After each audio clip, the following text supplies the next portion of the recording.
যে জীবনের আর কোনো শেষ নাই। আপনি যেখানে দাঁড়িয়ে আছেন বলছেন আত্মহত্যা করতে চান, এটা শেষ হয়ে যাবে, এই জীবন শেষ হয়ে যাবে।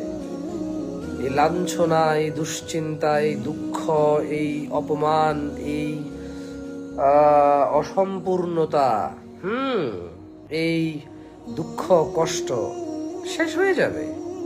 দেয়ার ইজ এ গ্যারান্টি, আপনার আগে কেউ নেই, আপনিও থাকবেন না।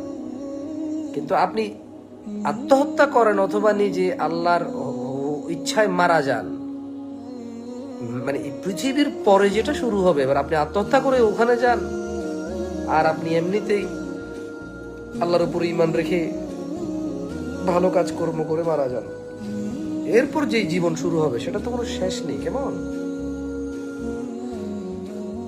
তো ধরেন আত্মহত্যা করা লাগবে না, আপনি এমনিতেই মারা যাবেন, আপনি নিশ্চিত থাকেন সামান্য কিছুদিন। আর আপনি আত্মহত্যা করবেন কি জন্য? কোনো কিছু